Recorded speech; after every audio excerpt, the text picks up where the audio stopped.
Afternoon and good evening to the rest of you guys. We are back.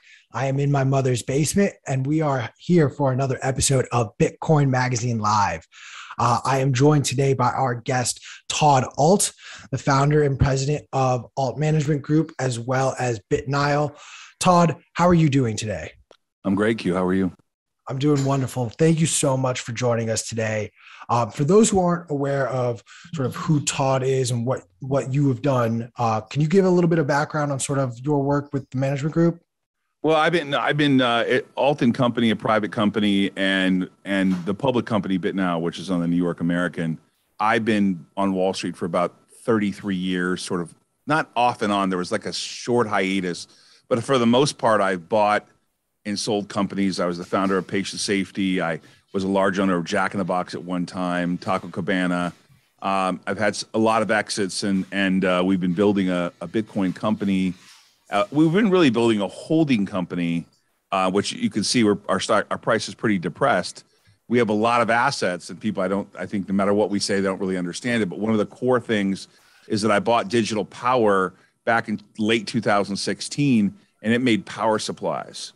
And I learned pretty quickly how much power was needed for Bitcoin, and that piqued my interest. I actually started mining Bitcoin in 2012 with a friend of mine, Crypto Joe, who works for me still. And trust me, we've made a lot of mistakes. So we are not experts in this. We've made a lot of mistakes. I love the humility because I don't feel like anyone in this space really believes that they are an expert. And if they say they are, they're just full of shit. But I want to ask you, Todd, you mentioned the fact that you guys started mining back in 2012. How were you first? Was it Crypto Joe that introduced you to Bitcoin, or how were you introduced to Bitcoin? Yeah, he really introduced it to me. He was a part of some gaming thing called Immortal, and he used CPUs at our office. I don't really understand how it was done back then. He just used what looked like a basic computer, maybe a little more power. I think back in the early days, it wasn't as hard to mine. And unfortunately, we weren't as diligent about keeping it back then as we should have been.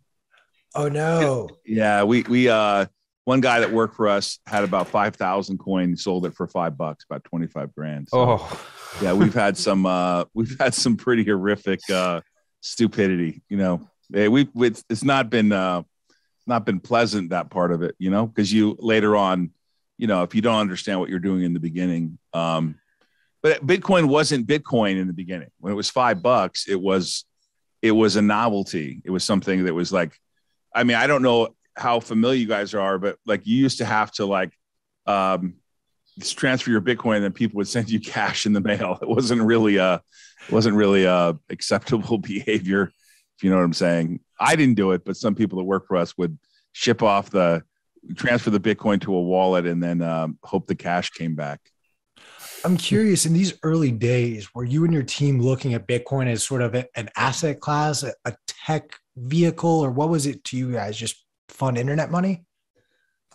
It was a novelty at the time. I don't think we on the team really understood it. I feel like it was like a novelty out of 2008, you know, sort of debacle. It was really a novelty. I actually, as a Wall Street guy, sort of like poo-pooed it pretty hard, you know, and unfortunately Wall Street's very traditional, and you see that with Charlie Munger and Warren Buffett. You see this mentality of like that, you know, how could that possibly be worth anything? And you see that sort of ingrained in old school behavior. And I think it wasn't really until the use case happened that I started understanding that this is really a more pure asset and sort of not corruptible. Because in the beginning stages of, I think about the Mt. Gox days, and I would get a little bit further along where the exchange was hacked. I think people confused that Bitcoin wasn't hacked, but the exchange was hacked, right? And it took a little bit of like digging to understand that Bitcoin's never been hacked itself. The people that control the Bitcoin, they've done stupid things. They've allowed themselves to be hacked. Now, by the way, I shouldn't say stupid things because we've been under a denial of service attack for 4 days. So we got to make sure that we're not stupid either and let our Bitcoin get hacked either. Although we do custodian at a major custodian in New York. So, Alex, you're muted.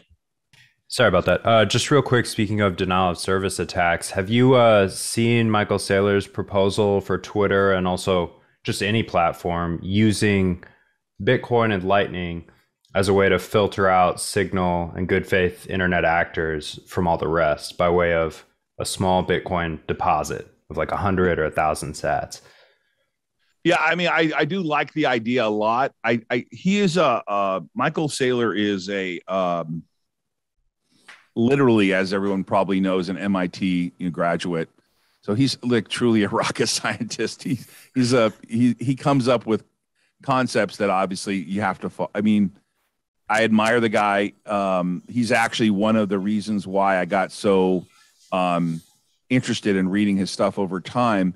And believe it or not, I tried to convince my company to put Bitcoin on the balance sheet a lot sooner. They were not comfortable. And then, of course, he did, and then Tesla did. And we just thought it would be me too to announce that we were doing the same thing. And we really wanted to be in mining. So, but he's had a big influence on some of my decision making, which is him and a guy named Greg Foss. Friend of the show. Yeah, Greg has had a huge influence on me. So what I think about when I think about what Saylor's talking about with a little deposit is he's basically talking about digital recognition. He's talking about like in sort of the purest form that you have to verify who you are effectively. So conceptually, I don't know how it would work, but I think that he's usually onto something that probably makes a lot of sense. I read the Lightning proposal, but only on a few of his posts, and I think it's interesting. He also put out a proposal about, I think that's the same proposal actually, where you get an orange certification. Yeah, that's the one. Yeah, I like that a lot. I like the concept a lot. Todd, I'm curious. You're talking a little bit about the fact that MicroStrategy put some Bitcoin on reserves. Tesla did the same. You guys explored that possibly. In the article that I read of yours about 6 months ago now, you urged the Federal Reserve to actually go out and buy $500 billion worth of Bitcoin. I'd love for you to expand on that. Like, take this opportunity to speak directly to Chairman Powell, lead him to the promised land. Yeah. So if you look at what the Chinese did, we were already committed to mining at that point. We started mining in 2000, I think 17, 18, really kind of blew it with S9s and kind of, made some mistakes again. But we eventually bought our own data center. And when we committed to mining, we saw the Chinese pull out and basically say it wasn't going to be legal. Whoever at the administration basically said, we're not going to make it illegal, effectively told the world, we're going to want to dominate in that space, right? And if you think about dominating in the space of mining and allowing Bitcoin transactions and regulating Bitcoin transactions, and then you look at China going to Kazakhstan and other places that are unstable, the most stable part of the world. I mean, contrary to what a lot of people say that are younger, the U.S. is the most stable part of the world, right? It's the most governed by law. And so there's no better opportunity for the U.S. to lead than to put some asset class on their balance sheet that's going to say the U.S. is modern. The U.S. is going to make sure that it has assets on its balance sheet that make sense. They buy all kinds of mortgage-backed securities. They let them float off over time. The Fed has, through QE and other things, supported the markets during very poor times.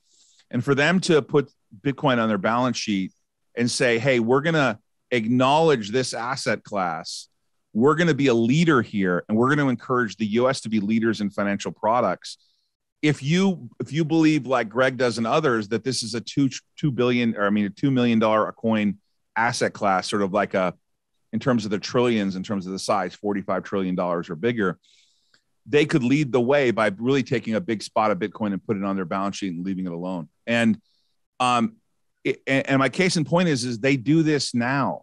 They buy and invest large asset classes now into things that otherwise they would be able. So just think about it, supporting the community, supporting the U.S. in being a leader in this space, and also basically sending a signal to everybody that we're going to continue to be a leader. Because if you look at historically, there was a time where, Rome was the leader in terms of finance. And then over time, the British became the leaders in finance. And then it's been New York. And slowly it's been migrating to Asia as really being the dominant players in finance, Hong Kong, Singapore, et cetera. But the Chinese have made major mistakes there. And I think there's an opening. I think there's an opening for the U.S. to say, we're going to modernize and we're going to continue to be leaders in the space and extend the leadership of the New York financial system. And that's because the Chinese are making mistakes. Basically, they're penalizing their own companies. They're penalizing their citizens. They're saying, hey, own our digital currency and you can't own Bitcoin. And I think that in the long run, that hurts the Chinese. And so effectively, if you want to be a leader here, you got to have it on your balance sheet. I do want to dive a lot more into China and mining, but I want to stay on the US for just a little bit longer. We see a lot of conversations out of DC, different politicians taking multiple sides. We just had the mayor of New York now announce a strange new ruling regarding Bitcoin mining and them only being able to use clean energy to mine Bitcoin in New York City. Talk to us a little bit about maybe some domestic legislative hurdles that you're keeping an eye on that could inhibit this growth. So we have a plant in Dowagiac that is 617,000 square feet and can go up to around 330 megs. We're not there yet. We're working on it. It's mainly nuclear power, but I think that this, if I were to get to the political side of it, I think this is a political hot, football, but it's not really true. You think about the delivery of fiat currency around the world, around the U.S. by armored trucks, right? That's not an efficient process. They're not taking electric trucks to deliver this fiat currency. They're not using electricity to print the fiat currency. They're not using electricity to cut down the trees to make the pulp. It's just this is a nonsensical argument. It's not really true. It's made up. The footprint for Bitcoin mining and it being somehow a power grab. And yeah, it uses a lot of power, but relative to the size and scope of it, it's nothing. To me, it's a misnomer. Now, I may be somewhat biased here, but I think that we are, to answer your question, we are nervous about it. And so we are looking pretty heavily in areas where there's hydro, Wisconsin, Maine, other locations where there's hydro. We envision that the politics are going to catch up and we're going to wake up one day with, you get a tax if you mine in Texas, or you get a tax if you mine if you're not a certain percentage of renewable fuel. So we're aware of the stupidity. I think it's stupidity. You're preaching to the choir here. We keep pounding the drum that these politicians are just talking about Bitcoin to grift for votes more than anything else. Well, really they do this because whenever a politician says to you, oh, Bitcoin can be used for nefarious purposes, I always say, right. And that's right. Fiat's never used for anything bad. No one's ever used fiat for anything poor. This is the same argument they had about Tesla, where they said, wow, well, the Tesla car caught on fire. The batteries caught on fire. I can tell you personally about car fires that have happened to one of my friends, and the combustion engine, what happens to that. They're simply just demagoguing it and basically saying, hey, look what's happening here. And they treat the public like they're idiots, which fortunately there are people like Saylor and Foss and yourself and others that are saying, hey, let's pay attention to the reality that Bitcoin is not. In fact, you could argue that Bitcoin is so traceable that you can't really recover dollars. It's really difficult to recover dollars. You don't look at serial numbers. Someone at the bank's not looking at every serial number. It's just nonsense. But Bitcoin, a lot of recovery regarding nefarious activity.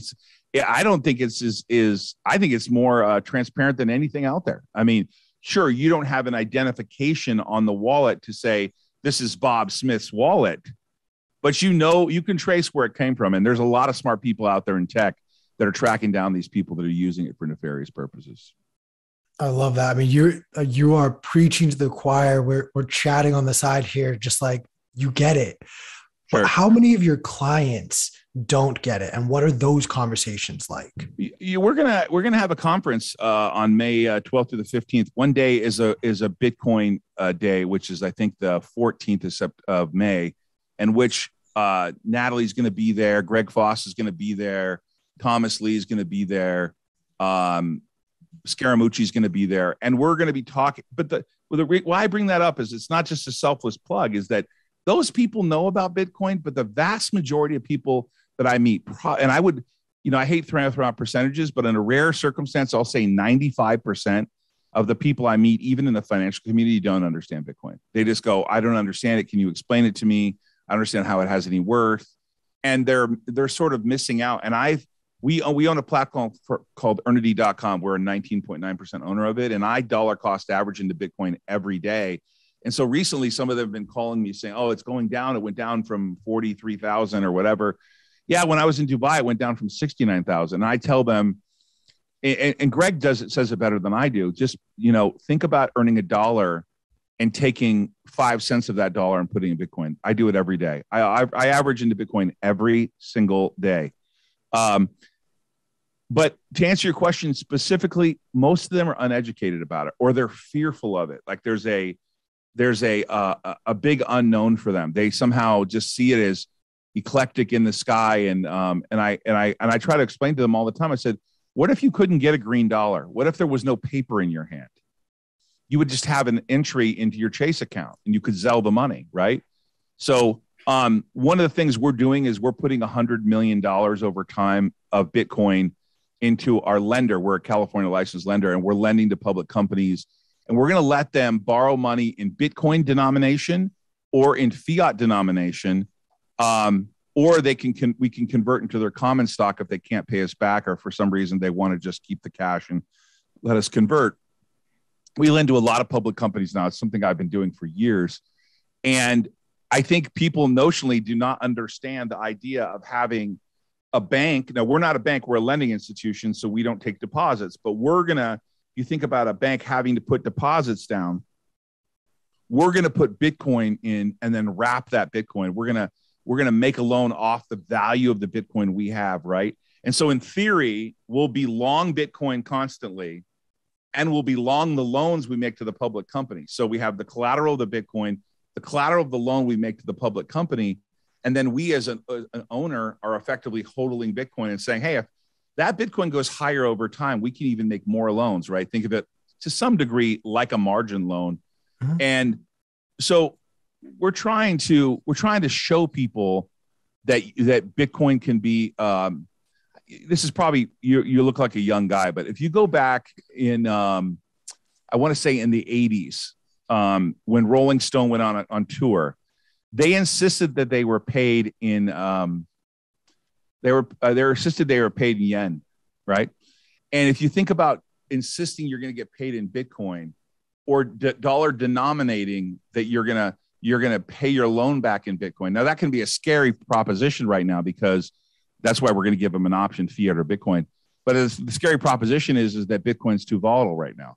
But over time, as it gets accepted, it'll be less volatile. And I see digital loans being made, backed by Bitcoin. I don't know if I probably went off on a little bit of tangent there. I'm sorry, but Todd, do not apologize. I love that tangent. I want to actually ask, and if this is a little bit too much information for you to share publicly, totally fine for you to not answer. I'm curious, how much collateralization would you be giving on a scale of 0 to 100% for Bitcoin as the collateral right now? If it were a public company and we were comfortable with them, we'd probably give them 70% if they were public, maybe a little more.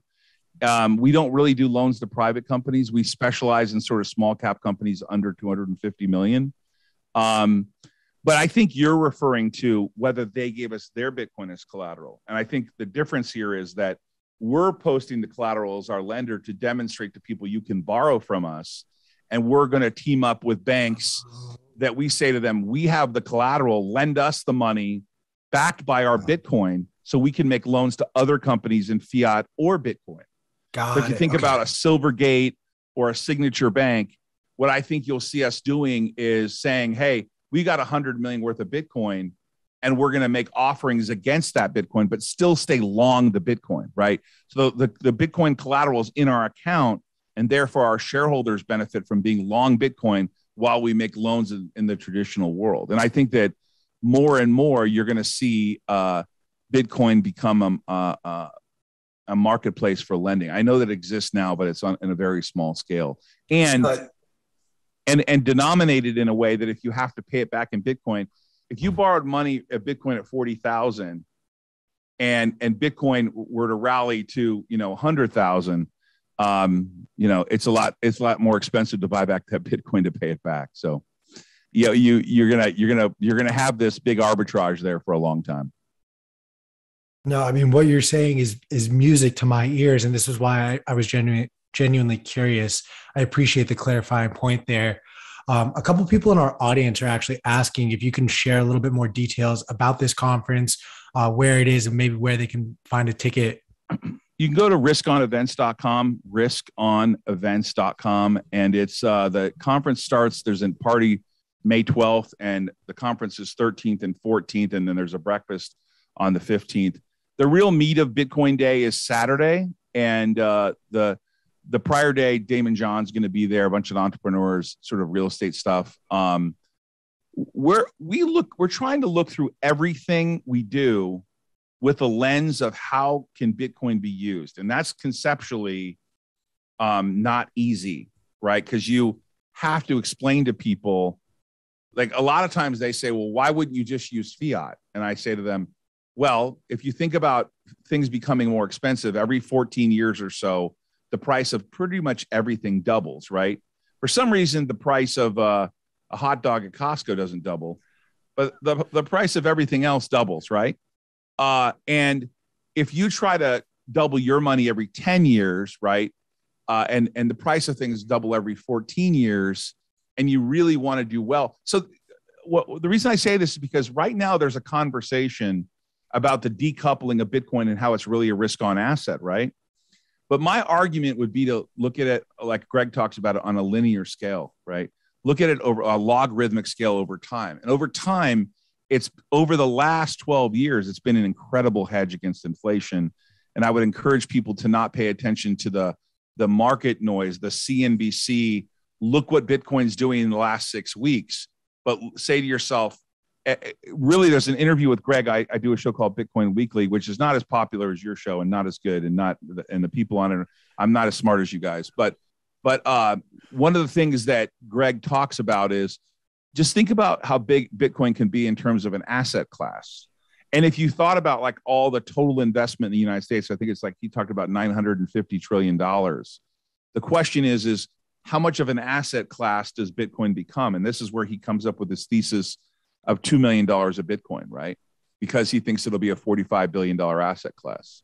And if you really think about that, that's trivial relatively to the big scheme of how big Bitcoin could be.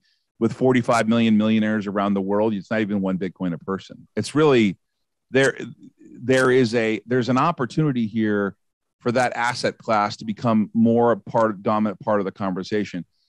I don't know that it's going to be what everyone wants, which is this sort of this larger part of the asset class, but there is going to be ways to use Bitcoin, like he talked about earlier with Michael Saylor, in all kinds of different scenarios to where you're going to want to have it. You're going to want to have some of it. You're going to want to have something working for you that is not sort of traditional in the way that you're tied to all these other fiat denominated process. And so I've really bought into that idea of trying to get everyone together to talk about their different ideas. Because sometimes you go to a seminar, you go to a conference, and you feel like, well, I went there and it was fun, but I don't know if I really learned anything different than I already know. I networked. But in the Bitcoin world, this is why I watch your program, because I pay attention to every tweet you guys put out. Believe it or not, every single tweet Bitcoin Magazine puts out, I read every single one of them. And the reason why is because there's these, it's like a melting pot of new ideas and new concepts around how this sort of non-corruptible asset can be used. And therefore, I think you have to get your arms around continually learning about it and learning new things about it, because you don't know how it's going to affect you. When you think about Saylor, the blockchain is already being used in the pharmaceutical business, but there's a safety net here around Bitcoin that we haven't even thought of yet. Well, I think you brought it up earlier, just the fact that it's a public and open ledger. the fact that everything can be out there and everyone can see, you may not necessarily know that this is my wallet address, but you can see the transactions happening there. Whatever the pharmaceutical industry is doing is behind so many different closed doors and bureaucratic hurdles that like we'll never actually know what they're actually presenting to us is just data that's sort of siloed off to look a certain way. Yeah, and you also, if you're a student of history and you think about how long the U.S. has been around and how long we've been taking fiat currency, you'd be a lot more fearful if you understood that there have been times in the U.S.'s existence where only one guy, J.P. Morgan, saved the economy, right? Where he bought more gold. This has been there have been moments of time of the system being fragile for long periods of time, right? And there's also, to me, the most scary thing is this idea that the government can control your money. I think that use case obviously scares the government, it scares politicians, but it does empower the average person. I mean, that to me, that's really the trick, is that how long and how many corrupted things that will politicians do to make it so that eventually an entire generation, like your generation and younger, already know that Bitcoin is safe and secure with them. I mean, I can't even give my kids cash. My 16-year-olds, I have twin boy girl, they don't even know what to do with the cash. If I gave them $100, they'd say, "Can you Venmo me? Can you?" They don't want the cash, right? So I think that this is. You guys know Alex Svetsky? Have you ever listened to him at all? Oh, we've had him on the show multiple times. Yeah, good friend. He is really hardcore, and he said something that effectively Bitcoin was an immaculate conception. It only happened one time. You can't really make it happen again. And so I just think it's a matter of time that there's global adoption of Bitcoin. That at the end of the day, you're going to see corrupt practices even by other coins in which you don't really know how many people have and can they still make them, and it's sort of like where the number of them expand because of some reason, whatever they were.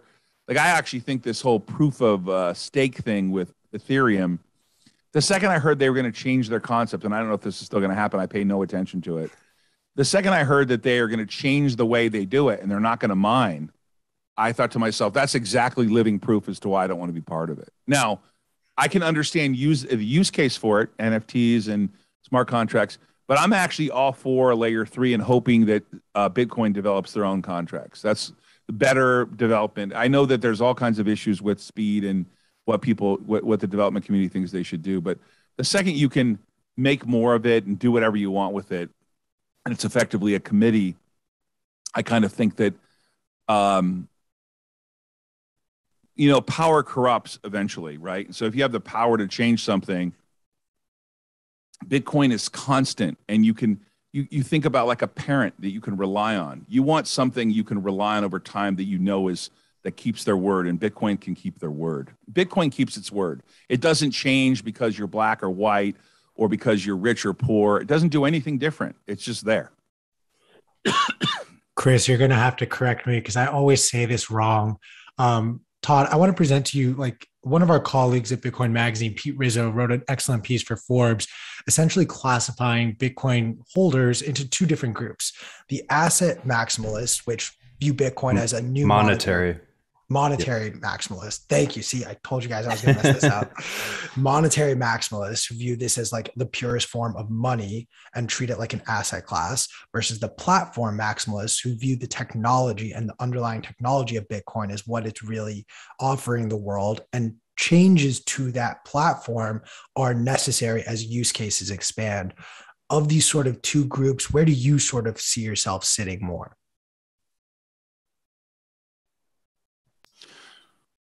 I think another way to think about it is, do you think Bitcoin needs to change to achieve global adoption, or do you think it can sort of ossify and it's already close to perfect and we just need to maintain it? Other than the speed of transfer, I've seen some where they're transferring live from one place to another part of the world. Other than the speed of transfer, I mean, you probably always have to iterate a little bit, as long as the basics of the 21 million coin and the basics of the network security are there. I think change makes sense, but from being able to use it in more global ways and making it easier to use effectively. But I actually find it pretty easy to use now. So I guess that's a really good question. I haven't really thought of it the way you guys are asking. We will definitely be sending you the article so you can take a look. It's worth the time. I would tell you that, Greg, not everyone works on Wall Street and understands what a credit default swap is. But Greg talks about Bitcoin being the ultimate credit default swap on fiat currency. And a guy who's done this for 33 years, it became very clear to me that Greg is right. And that is, Bitcoin itself, putting all of it aside for everyone in the world, is a credit default swap on the fiat currency that they use in their own existing country, right? And therefore, it is a pure asset to offset what they're doing in fiat. And in my lifetime, I was born in 1969. I remember pumping gas for my mom at 33 cents a gallon. If you just live that, I think I was 16 years old, and I said to myself, "Wow, if I can make $2,000 a month, I can have a car payment, I can rent an apartment, and I can be on my own." And if you just follow what fiat's done the last 100 years, and then you look at the potential for Bitcoin, I guess monetarily, I see it as a credit default swap like Greg does. The use cases for it, I don't know that I have to pick one or the other. I'm trying to think about you guys' question. I definitely want to read this article because I think there's a case for both, as long as it doesn't disrupt the purity of the way Bitcoin, I am not for Bitcoin being mined a different way. I'm not for Bitcoin being the network changing. I mean, I guess for security purposes, if there was sort of supercomputers in the future, maybe there's a reason to upgrade the network. But yeah, that's over my pay scale. Fair enough. I do want to now. Oh, Alex, go ahead, please. Yeah. On that note, I just wanted to ask maybe what your definition was, the difference between Bitcoin and all the other cryptocurrencies. Like, what makes it stand out to you? How do you differentiate, and how do you treat the other cryptocurrencies that are kind of, in some people's mind, competing with Bitcoin? Yeah, I just don't think the other coins compete with them. I don't think that you can. Yeah, I don't think you can start something and say, I'm going to make a better Bitcoin, right? I think, as Alex Svetsky talked about, it's the immaculate conception of Bitcoin, how it was created, the time it was created, the use case that it was created for, the purity of it. And then what you see after that is people effectively saying, I can make a better Bitcoin for a profit. Now, maybe there's someone out there that's altruistic and is not really trying to make a profit from it. But I guess no one's saying it's not possible, but you can't create the level of adoption you have with Bitcoin and all the stories that have taken place with it over time. You can't recreate that. There's only one Bitcoin. I mean, there's only one Virgin Mary. There's only one Bitcoin. There's only one. I mean, I would pretty much argue there's only one Google. I mean, granted, there was Yahoo, but it wasn't the same thing, right? It wasn't the same concept. So I'm not saying there's not use cases for. I've been hearing about Avalanche. People like some of the technology there. I'm not saying there's not use cases for the technology, the speed of transfer, etc. But I've done it long enough to know that there was only one Exxon, there was only one Google, there was only one Microsoft. And you can't really put that genie back in the bottle of it being created. I mean, if you think about anything newly created now, is it fully decentralized? Is there no one in charge of it? Because if there's any human being in charge of it, if anyone has any say so that's not already laid out, they're corruptible. And so I guess I could see a use case for something that maybe somehow was better technology, but not led by one person. I mean, in its purest form, being decentralized, where there's no one that can make choices. I don't know. I think that's uncorruptible. Yeah, I would agree with you. And I think that that is the distinction from a decentralization as viewpoint. Like that's what classifies all the other cryptocurrencies as securities. They're legally or otherwise, in my mind, they're all centralized securities, and Bitcoin is sovereign property. Yeah, I think that when you think about it being sovereign property, where it's not nobody, you own a Bitcoin, but you don't own Bitcoin. You can't. I mean, I know they talk about this 51% attack, but I just don't see that as a scenario that ultimately the global community doesn't own all that Bitcoin, right? It's gotten too big, too fast, and I think what you probably not too fast, by the way, it's gotten too big, and it will eventually, especially what you're going to see, in my opinion, is when Bitcoin does rally to over 100,000. You will see more mass adoption and a lack of understanding of what it is. And that's, I guess, the most important thing is that people get educated, maybe whether it's Michael Saylor's hope.com or something where we can encourage people, or Bitcoin Magazine. I mean, hopefully I see you guys have like 100,000 followers on YouTube.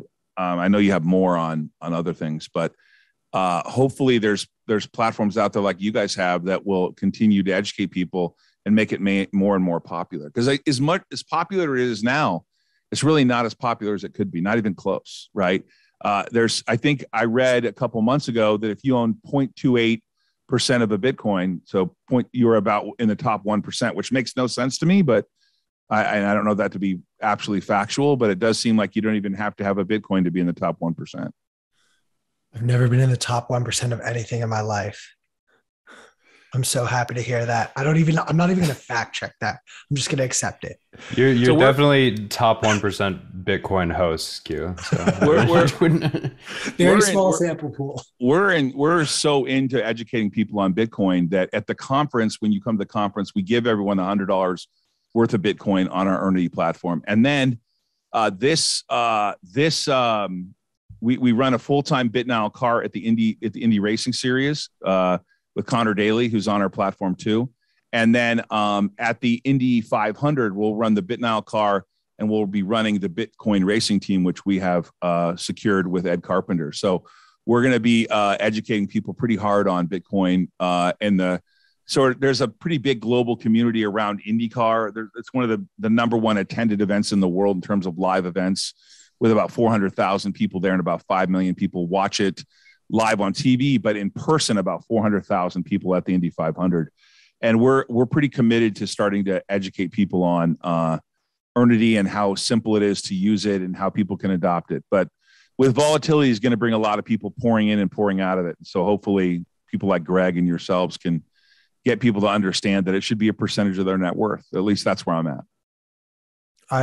I love that. And that's all we try to do. We're trying to help everyone out there watching and listening, just learn a little bit more about Bitcoin.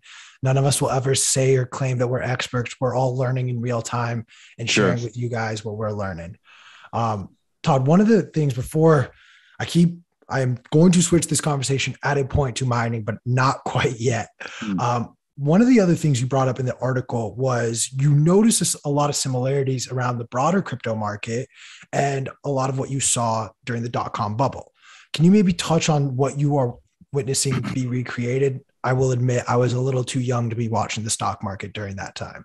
So during the .com bubble, you eventually could just say, I added a .com. I remember, I'll never forget this, Books A Million became booksamillion.com, and Bluefly became bluefly.com.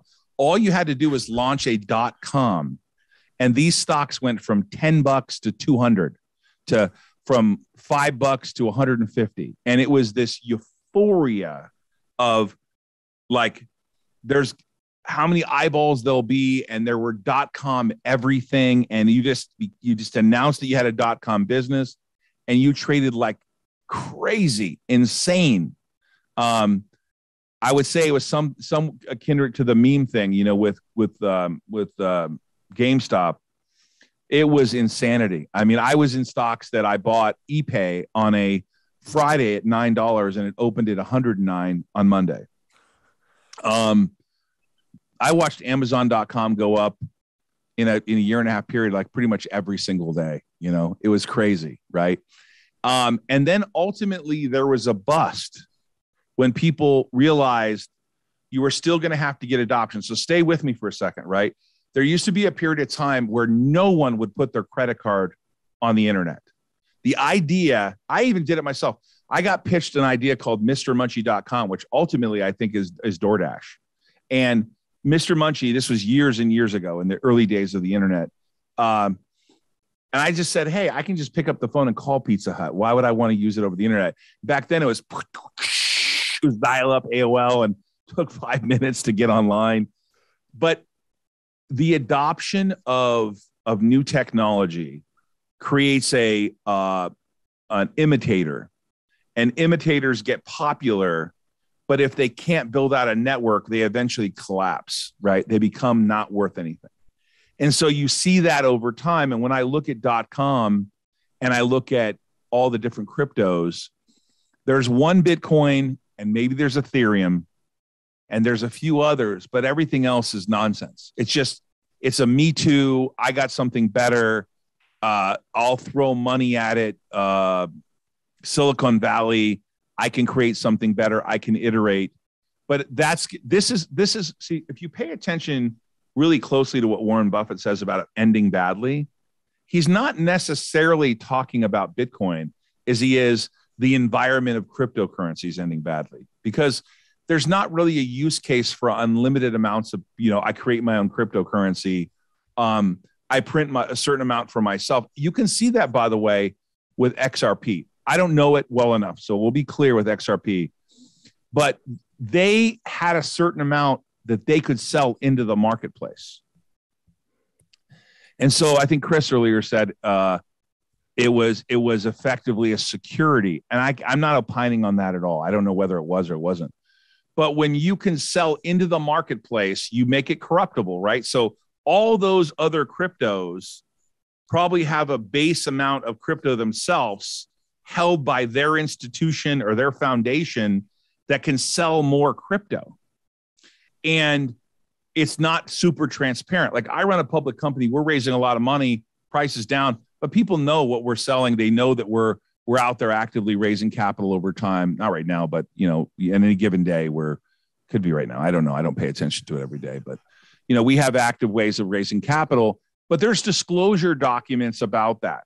And you can read it with the SEC filings. With all these cryptocurrencies, you really can't understand what's taking place. You don't really know. It's not transparent.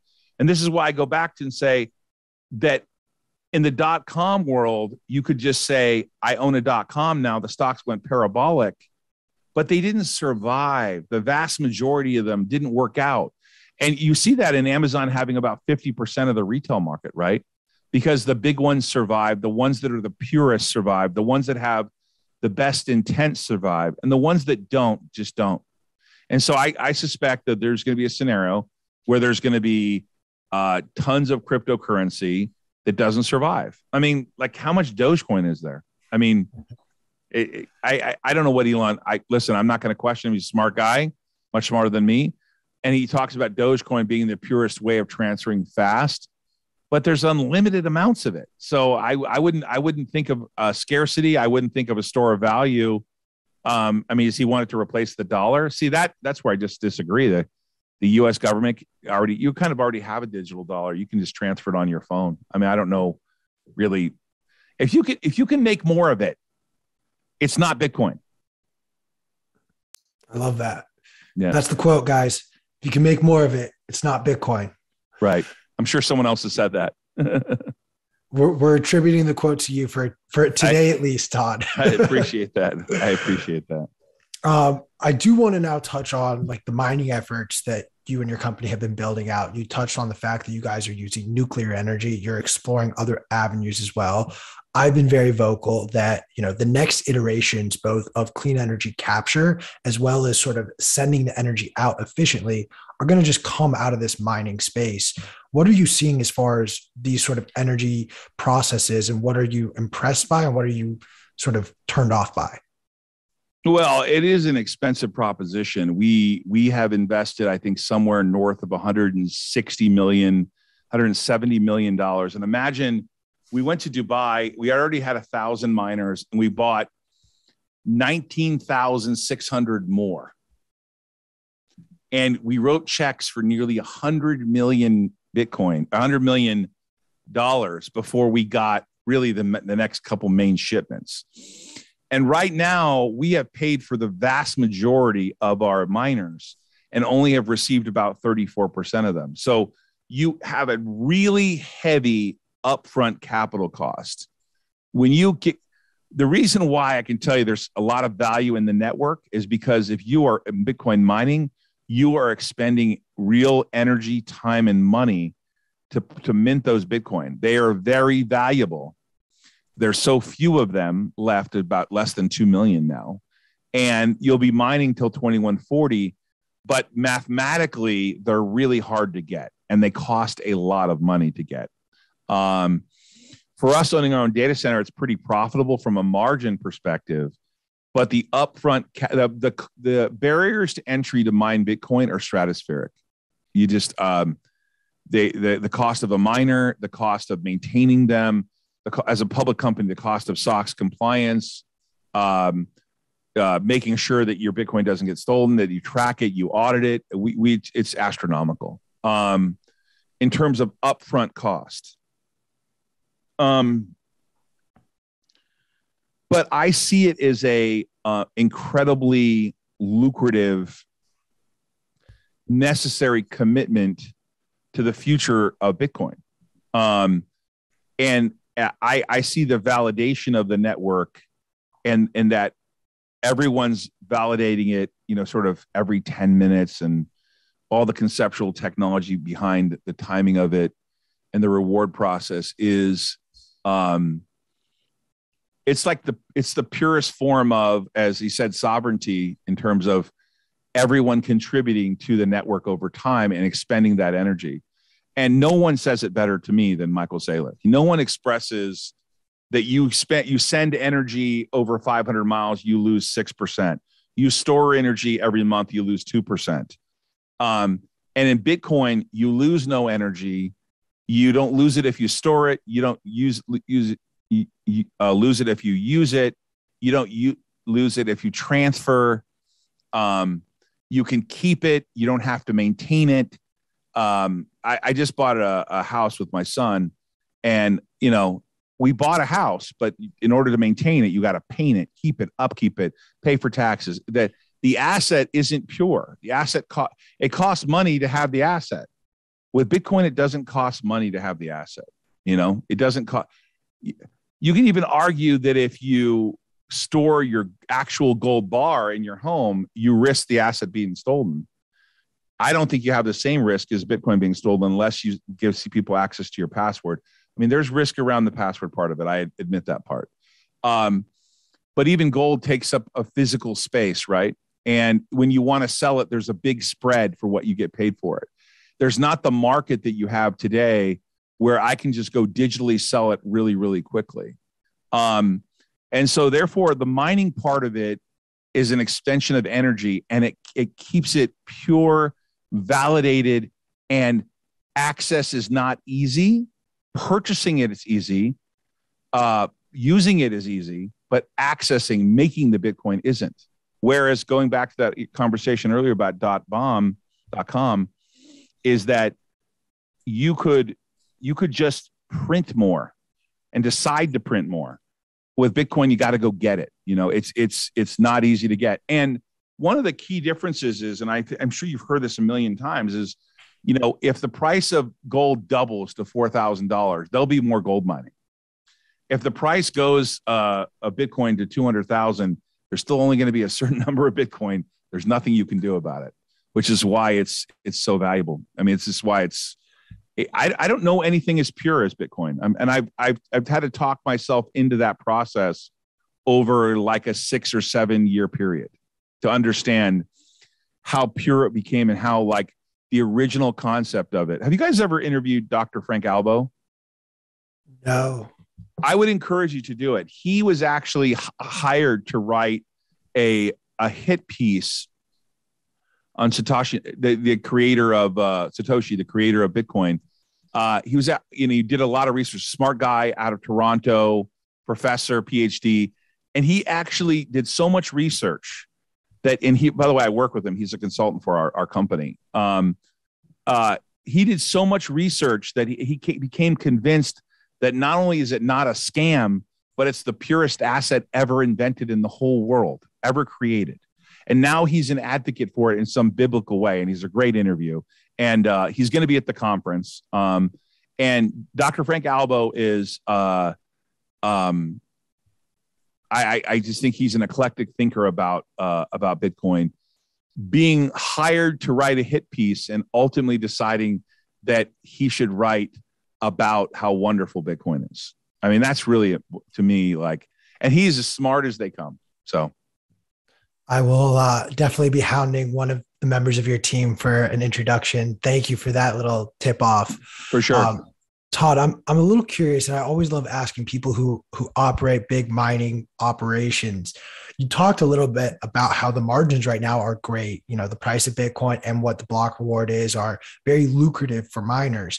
I, however, keep an eye on sort of the halvenings as well as just the way Bitcoin's price goes. Right now, based on a 6.25 block reward, is there a low threshold where the margin becomes a little bit more dangerous that your team's strategy shifts around? Obviously, fully understanding that you may not be able to give us a specific number there.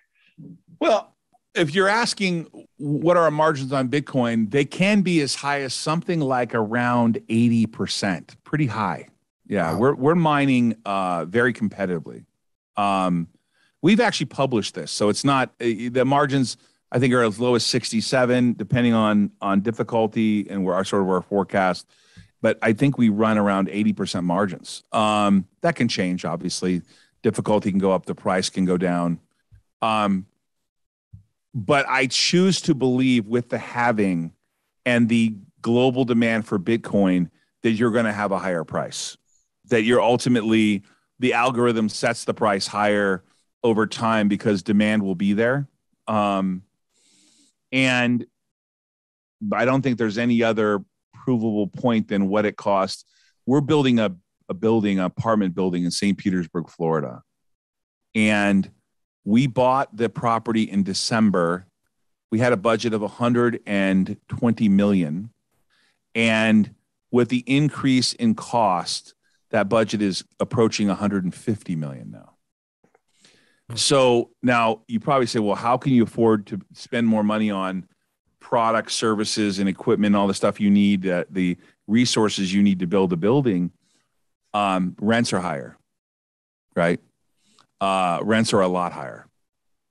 And it will be a natural occurrence that as you see an inflated US dollar, you're going to see a move in Bitcoin that could be exponential, right? I think the next move in Bitcoin is to goes through 69,000 and you wake up one day and Bitcoin's over 100 and people are just they won't be able to they'll be falling on themselves for it. And then that that halving, which is coming, will only make sense over time. That the commodity, the cost of Bitcoin, it really can't stay where it is. And that'll happen more and more. It'll become more dominant as other cryptos fail. Other small ones go by the wayside. As people quoting Alex Svetsky, the shit coins go away and everyone's only in Bitcoin. So anyways, Alex was very direct. He's going to be on my podcast, I think, in a couple of days. He was very direct on that show. I was a very, he doesn't hold back. He doesn't hold back. He has a tongue on him, to say the least. Exactly. I'm curious, how much of the China mining ban opened the doors for, in your opinion, the doors for American mining operations to really expand and become what they have become over the course of the last almost 2 years now? We're coming up on 2 years since China banned mining Bitcoin.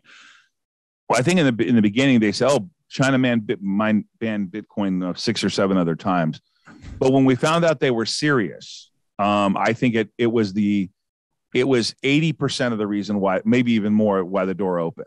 Other political instability, but the Chinese effectively pushed Bitmain and other miners to come here. I mean, just to be clear, we bought miners from people who had contracts that were going to take delivery in China that couldn't, and we bought their miners because they had no place to put them. And for us, it has effectively paved the way for us to be here. The Chinese did the U.S. a huge favor, and they should extend the favor of the U.S. by buying Bitcoin and putting on the Federal Reserve's balance sheet. They should buy $1 trillion or half a trillion worth of Bitcoin. Buy it over time. Start putting on your balance sheet, and you'll see the asset class grow, and the U.S. will continue to be a dominant player there. That's my opinion. I don't know why the U.S. wouldn't want. They're the dominant reserve world currency, right? The petrodollar, dollars backed by bullets. You got to pay for everything in oil, and why would they not want to have a large portion on their balance sheet of the dominant digital reserve currency, which will be Bitcoin? Music to my ears. Well, I mean, if you think about it, if they don't do it, they will not be participating in something that will be the digital reserve. In fact, believe me, I don't want the U.S. to do anything to mess around with Bitcoin. But the more people argue, the more governments argue that you shouldn't have it, the more it's going to become dominant. The more the public is smarter than they used to be. You got to remember, I don't know how old you are, but there was a time where social media didn't exist and you didn't have the plethora of news. From the start to the finish of something, it is like around the world in 15 minutes, right? And the public is becoming more educated, and there's more pronounced voices when any government tries to take away something from someone. I mean, you're seeing that kind of living proof with what's happening in Ukraine. The Russians thought they would walk into the Ukraine. What they walked into was a buzzsaw of drone attacks and technology that could be operated from a phone, and Elon Musk sending over Starlink. The control of everybody is being fought back by something like Bitcoin. And that the more and more people, they use Bitcoin to help people in Ukraine, the more and more it's used in a way. By the way, we had a political narrative, didn't we? The Russians are transferring their Bitcoin. The oligarchs are hiding their bit. That's just not true. That's just nonsense. Then maybe there was some selling, but who cares? It's it's nonsense. I'm curious your thoughts. We touched on this at the very beginning of the show. Just, the hacks did not actually happen on the Bitcoin network itself. It was happening at these exchanges and on these sort of centralized points where an attack vector can come in and hack someone through this exchange. We saw conversations happening over in Canada and even over in Russia and Ukraine, where legislators were calling upon exchanges to shut down access to citizens. We've seen some exchanges and some companies follow suit, and others have been very vocal and saying that is antithetical to what Bitcoin is and does. Yes, you open the door for anyone to access the network, but my belief is that's the point. I love your thoughts on this idea that U.S. legislators are coming down on U.S.-based companies to potentially shut down access in these foreign nations. What are your thoughts? Yeah, it's a tough thing. The government has used 9/11, what happened in 2001, and the Patriot Act, and they've weaponized everything to be money laundering, everything to be KYC, everything to be illegal. Everyone's a money launderer. It's really. I'll give you case in point. We, as a company, have had multiple bank accounts shut down at Wells Fargo at US Bank. I can name institutions that saw that we were in Bitcoin mining and basically closed our accounts, right? Now, they're allowed to do that. They can do business. There are private companies, even public companies, but they're a private company in the sense they're not owned by the government. They can decide who they want to do business with. Sometimes we allow people say they burn flags and they have free speech and they can say things that we don't like as a government. But when the government tries to shut them down and stop them for the greater good, it's very dangerous to be able to say, we're not going to let people transact unless we let them transact the way we want. And so, it's somewhat like the gun laws in this country too. And that is, for the freedom of having a gun in Nevada, there are occasionally people that use them in a poor way. And to control the few, you should not limit the many.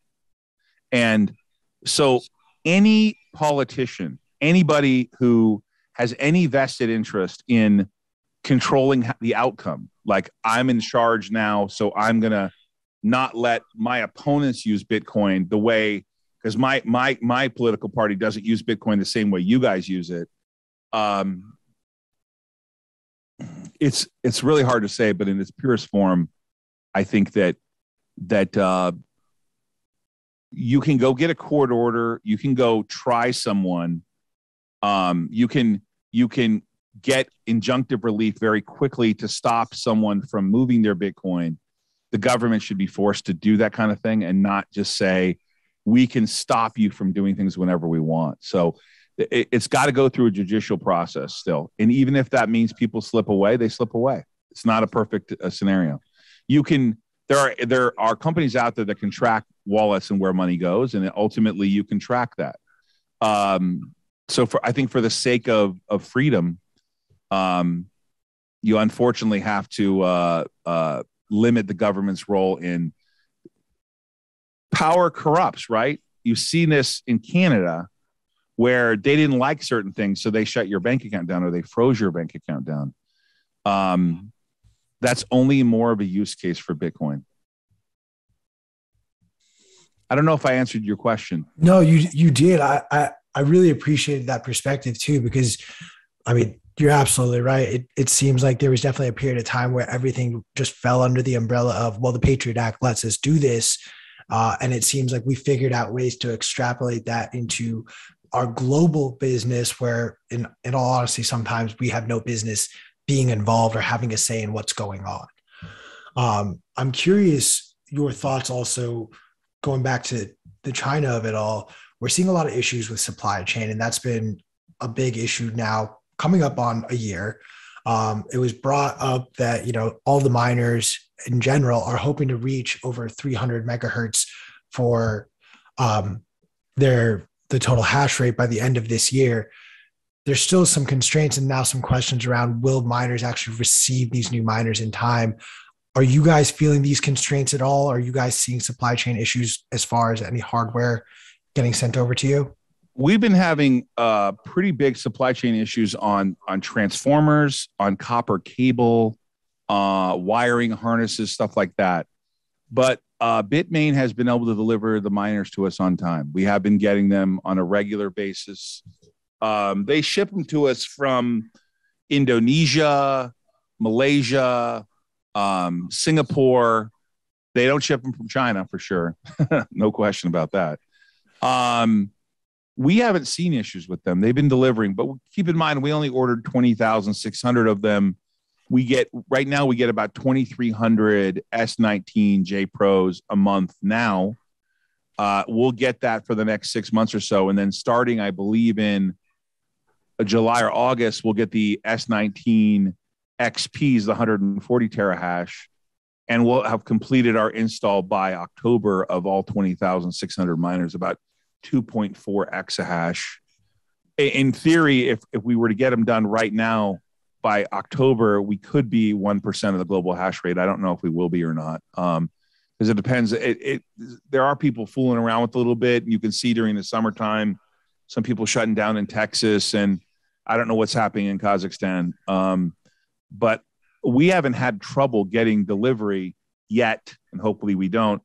But I do think that you have trouble.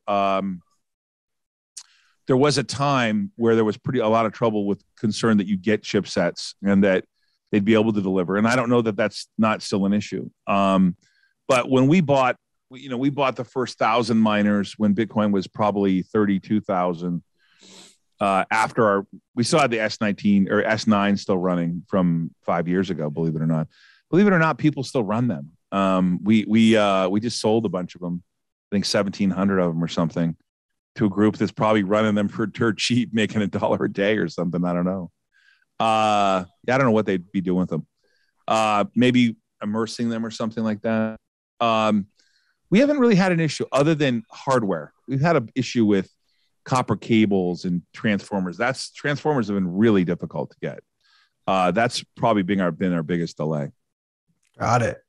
Todd, I'm realizing we're a little over time and I don't want to keep stealing you. Where can our audience learn more about you, stay up to date? I know you mentioned you have a podcast and the conference coming up in Vegas.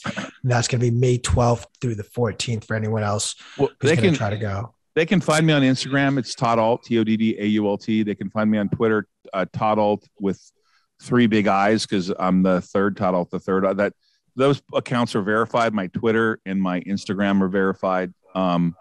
With the blue check. And then obviously bitnile.com is available. Risk on Events. You just put in my name, you'll pretty much figure me out there. We're pretty active out there in social and stuff like that. But awesome. I appreciate being on your show. Chris, thank you so much too. Everybody. I follow you guys a lot, so hopefully you guys continue to grow. Well, thank you so much for joining us, Todd. We will be sure to continue this conversation soon enough, man. Appreciate it. Everyone else, we're going to cut to a quick commercial break, and then we'll be joined by CK Snark and Ansel for a new episode of FedWatch. So stick around, guys, and get those likes up. Once we hit 150, we'll drop another SATS code for some free Bitcoin.